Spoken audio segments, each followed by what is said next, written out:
chapter 6. That is, Jesus is the bread of life. That feast, it takes place in the context of the feast of Passover. Jesus is the bread of life. And here we can see, first and foremost, the feeding the 5,000 people, and followed by Jesus walks on the water. Again, he speaks of the bread from heaven, and finally, he gives a discourse on the Eucharist and the words of eternal life. So, the reference here is to Galilean ministry in the Synoptic Gospel. If you read the Gospel of Synoptic Gospel, it is very clear that the miracle takes place in the Galilean context.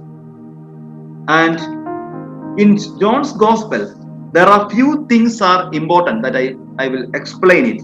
First and foremost, when we read the feeding of the 5,000 people, the place of ministry is the other side of the Lake of Galilee. The verse 1, it represents that after this, Jesus went across the Sea of Galilee of Tiberias. We know that Tiberias, that name, Galilee, it is the Sea of Galilee, Sea of Tiberias, and Lake Galilee, Lake of Tiberias, everything is one and the same. And Tiberias, that name got because the Philip the Great built a city in Galilee and gave name to the Emperor Tiberius, name of the Emperor Tiberius. Later on, the city is known as City of Tiberias, and the lake that flows side by the city is known as the Sea of Galilee or Lake of Galilee. So verse 2, we can see multitude following Jesus because of signs. And thirdly, disciples following Jesus. And here we can see that a few things are very important in this miracle. The multiplication of the loaves. Verses, chapter 6, verses 1 to 50. Here, I would like to present a few things. First and foremost, he uses the verb Eucharisteo to give thanks, from which we derive the Eucharist. That is most important in the text. Whereas Synoptic Gospel always use blessed be the Lord. He blessed the Lord. Whereas the Gospel of John uses the verb Eucharisteo to give thanks. Jesus takes the bread and give thanks. So we know that all of us know the Eucharist is derived from the word Eucharisteo, to give thanks. And secondly, we can see in the Gospel, Jesus himself distribute the bread as he will at the Last Supper. We know that the Last Supper, Jesus was distributing to the disciples. Same way, in this miracle, in this narrative of the feeding of the 5,000 people, John also presents Jesus as one who distribute this bread to the people. And the third thing is, Jesus commanded the disciples to gather up the fragments lest they perish. So to say, Jesus very clearly tells the disciples to gather the fragments that are left over. That is the most important in the episode. Three things are important and three differences from the Synoptic Gospel. So these three things indicates this miracle as a preparation to discuss about or teaching about the Eucharist. Then I just make a few comparisons. It is given verses 1:15, multiplication of loaves, and the Johannine peculiarity, the Passover setting, and this miracle takes place in the Passover setting, whereas no Synoptic Gospel, it is not very clear which context it takes place. And the coming of the multitude to receive the nourishment, the Synoptic Gospel, Jesus felt his pity for the people because they were hearing the word of God. Gospel of John, it is not like that. Rather, people were coming and Jesus performs the miracle. Jesus himself distributes the loaves and as like Last Supper. Then comes here the meaning is Jesus is seen as the prophet. That is most important. The theme of replacement. The 2 Kings chapter 4 verses 42 to 44. Prophet Elisha is feeding many people, 100 people, and they were fed. And same way, it is Jesus is seen as the prophet by the people. And here Jesus fed 5,000 people. Therefore, Jesus is a prophet greater than Elisha. Elisha fed only 100 people. Here, Jesus is greater than the prophet Elisha. Jesus is seen as the new Moses. Verses 32, if you read, it is very clear that Jesus is presented as a new Moses. And again, there is a kind of new Passover is presented. If you read verses 41, 43, then the Jews began to complain him because he said, I am the bread that came down from heaven. They were saying, is not this Jesus, the son of Joseph, whose father and mother we know? Because Jesus present that I am the bread. Do you know that the manna was given by God to the Israelites? Here, a new manna. He is giving his own body to the people. Then there is murmuring. The theme of new Exodus, that is crossing Galilee by Jesus and his disciples, remembrance of Old Testament Exodus. That is most important. After the multiplication of loaves, Jesus also walks on the water. It indicates that it is a crossing of Galilee by Jesus to commemorate the theme of new Exodus. The old Exodus journey or Exodus journey is reenacted by crossing of Galilee. Then again, we can see the reference to manna. And we come to the verses 16 to 21. Before we go to the verses 16 to 21, I just would like to present a few things in the miracle also. Here we can see that Jesus asked, when he looked up and saw a large crowd coming toward him, he said to Philip, where are we to buy bread for these people to eat? He said this to test him, for he himself knew what he was going to do. Philip answered him, 6 months' wages would not buy enough bread for each of them to get a little. One of the disciples, Andrew, Simon Peter's brother, said to him, there is a boy here who has 5 barley loaves and 2 fish. And Jesus, in a way, tries to know the mind of the disciples. And he makes use the lad or boy to perform the miracle. And now we come to the second part of the gospel, that is verses 16 to 21, walking on the sea in synoptic. It is in the synoptics, according to the synoptic gospels, it is a kind of a nature miracle. Whereas, and secondly, synoptic gospel, Jesus has power over the elemental realities. And thirdly, Jesus comes to the rescue of the disciples. But according to the Gospel of John, it is the preparation for the Eucharistic discourse. And secondly, it is the theophany of encounter. Ego eimi, I am the God. And next day we will just deal with what does it mean by I am saying. We will go into tomorrow's class. What is mean by I am? There are several times this I am saying using in the Gospel of John. What does it mean by this I am saying? So verse 61-21, walking on the sea is a kind of preparation for the Eucharistic discourse. Secondly, it is the theophany of or encountering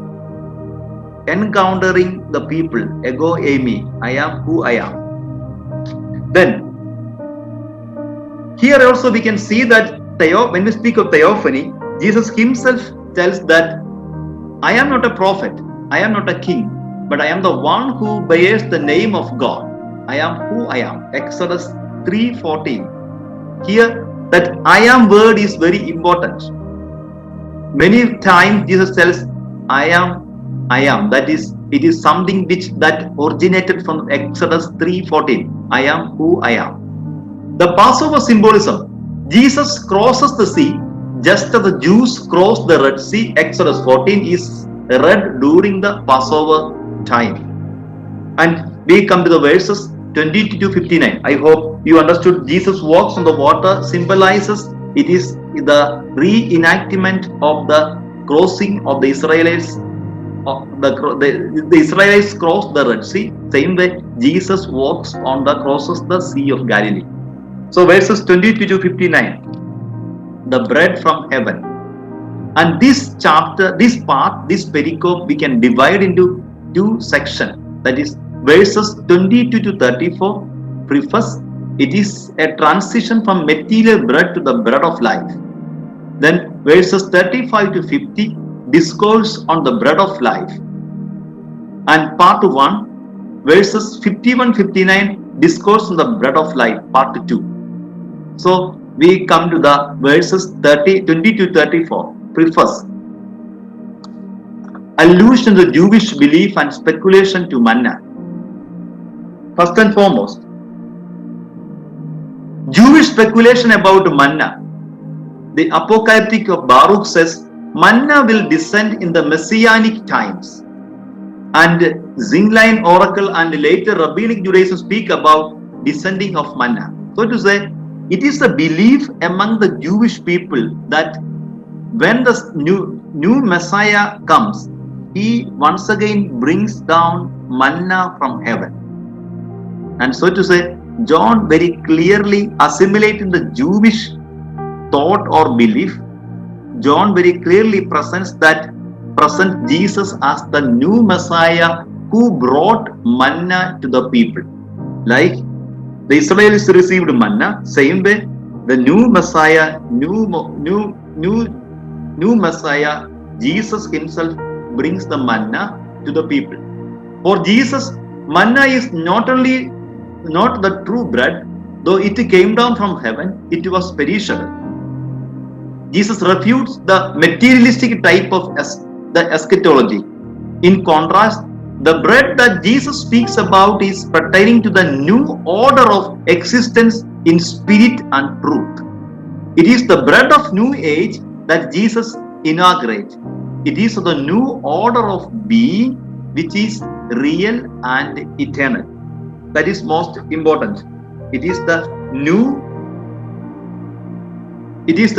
age that Jesus inaugurates, as well as it is a new order of being which is real and eternal. The rabbinic tradition, secondly, bread is the standing symbol of Torah. For rabbis, Torah becomes the bread of life. If you read Proverbs 9:5, the bread that wisdom offers is the bread of Torah. Philo's commentary, the commentary also in Exodus 16:68, the divine logos distributes equally the manna which is heavenly nourishment of the souls, that is wisdom.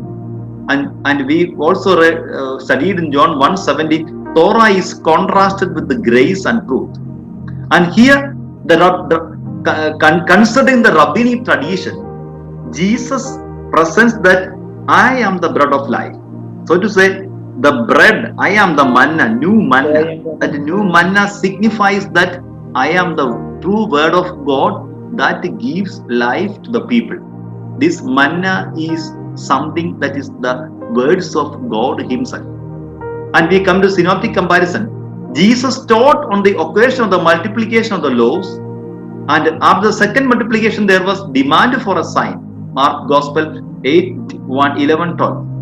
The figurative use of bread in the dialogue with the woman also we can see that. And discourse proper, that is the part 1, as we have divided, verses 35-50 has reference to the revelation, and part 2, verses 51-59 has reference to Eucharist. First and foremost, the bread of life, opinions.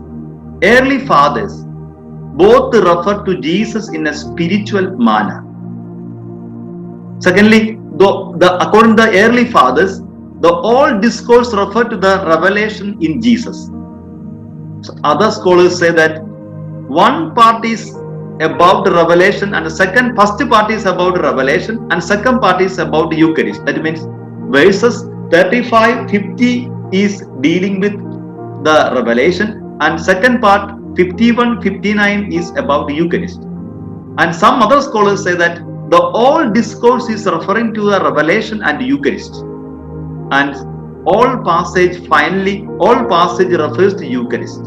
But for our discussion, we shall take up the second opinion. That is, the first part is about the revelation and second part is about the Eucharist. That is, the majority of scholars explain that the first part 35-50 is something of revelation and verses 50-51 onwards explains the Eucharist.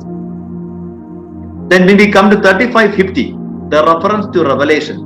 First and foremost, it is a response of faith is demanded to Jesus' revelation. There are so many verses, verse 35, 36, 37, 40, 44, 45, 47. All these verses very clearly indicates the response of faith is demanded to Jesus' revelation. To have revelation, we need the response of faith. As we have studied the different types of belief in the Gospel of John, and the response of that belief is to follow Jesus, the person of Jesus, more closely. The second, the quotation from Isaiah 54:30, John 6:65, teaching by God and consequent knowledge of God. Thirdly, the Old Testament word of God expressed through the metaphors of food, bread, etc. If you read Amos 8, 11 and 30, we can very well understand that what does that mean by God expressed through the metaphors of food and bread.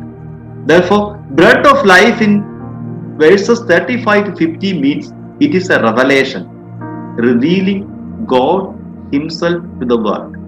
Then verses 51-59, there are some new vocabularies used. First and foremost, we can see that vocabulary eat, food, drink, flesh, blood. If you read verses 51-59, we can see that all these new verses, eat, feed, drink, flesh, blood, etc. Eat the flesh means to slander against someone. It is an expression of insult in Greek. Drink the blood. It is forbidden in the Old Testament. If you read Genesis 9:4, it is forbidden in the Old Testament. Therefore, true meaning must be sacramental. That is the sacrament of Eucharist. It defines the sacrament of Eucharist. Eat the flesh, or we can say it is indicating the institution of the Eucharist. Then secondly, the effects of the Eucharist. It brings eternal life. Secondly, the resurrection. Thirdly, mutual abiding. Three aspects are important to the Eucharist. First and foremost, eternal life. If you read verse 51, 53, 54, 57, 58, explains that Eucharist gives eternal life. Secondly, the resurrection. Verse 54 indicates it brings resurrection. Thirdly, mutual abiding. That is verse 56 very clearly expresses that those who eat my flesh and drink my blood abide in me and I in them. Then we come to the final part of the Gospel, that is verses 60-71. It is a kind of response. The words of eternal life, and we can see some people respond with positive faith, some other group testing points, they are not believing, and there are some scribes, they were informing the scribes and Pharisees negatively presenting himself. So we can say the rejection by one group, verse 60-66. Secondly, the acceptance by other group, 67-69. The testing points here are, I am saying, because he says, I am the bread of life. I am is very important. Tomorrow we will explain what does it mean by I am saying in the Gospel of John.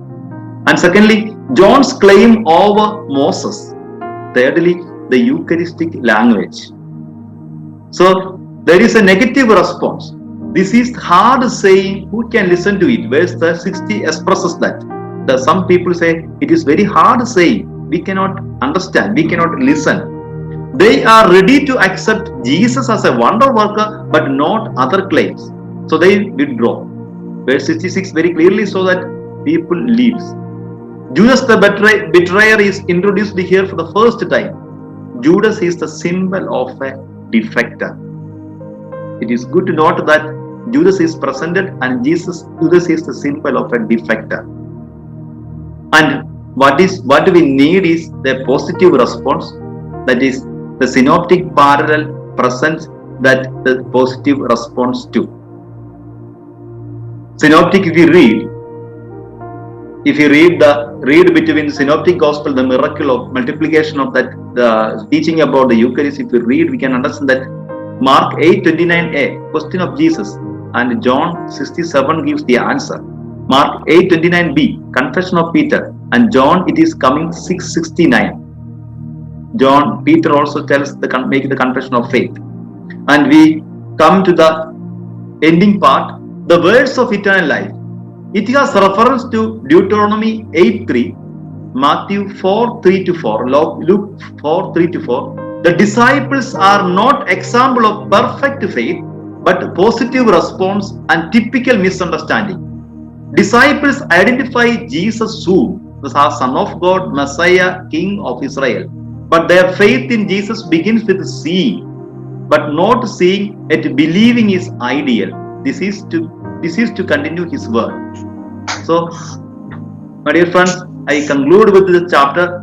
Often what we need to have is believing is the most important aspect, and only through believing we can live in Jesus.